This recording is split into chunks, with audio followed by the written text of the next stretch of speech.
Hi, I'm Tom Summers with Edina Realty. Welcome back to my continuing video series on the top 10 questions to ask before making an offer on a short sale. Today I want to focus on question 4. Is the current loan on the home FHA or conventional? This is another important question to ask because you're looking for the same type of information with all the other questions, which is where are we in the process of the short sale? The difference between the FHA and the conventional is that most banks will put them in two different departments. And with the FHA, typically they want all of the information up front. I'm not speaking of what you're going to be sending in with an offer, but what I would be doing if I was a listing agent. They're going to want all of the tax returns from the seller and the pay stubs and the hardship letter and all of that. And especially with FHA, they want to start processing that right away because there's more hoops to jump through. By doing this ahead of time, then they can determine, all right, well maybe this seller needs to go for loan modification, and so if they're denied, then we can fast track them to the short sale department. So the bank has to go through all of their functions and everything they need to do to get to the point where they're ready to look at an offer.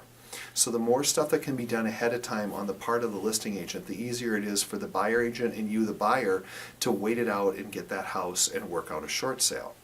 So if the listing agent says, well geez, I have no idea if it's FHA or conventional, they need to make a phone call then to find out where we're at, because I can almost promise you that if it's an FHA loan, you're going to probably add anywhere from 30 to 90 days worth of time of just waiting for the bank to process it to the point where they're willing to look, at the offer itself.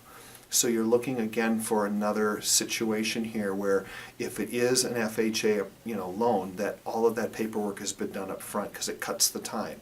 The other piece of the puzzle, and this is changing constantly, so please check with your loan officer and check with your agent that sometimes with FHA or certain types of properties, they will only allow a certain amount of seller paid closing costs. So I've had some where the seller is on their FHA program and then the buyer comes in wanting an FHA loan, and the bank will say, fine, but we'll only give them 1% towards seller paid closing costs.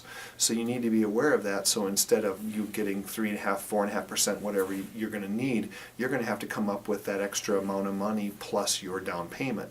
So it's just something that you need to be aware of, and it's another thing that will speed the process up, and also equally important, you won't end up in a situation where you're surprised 6 months into it that now all of a sudden you've got to come up with another 2.5% to 4% for your seller paid or for your closing costs to make this deal happen. So again, this is a good question to ask because the more you know, the better informed decision that you can make. I hope this was helpful, and I hope you have a wonderful day. Thanks so much for tuning in.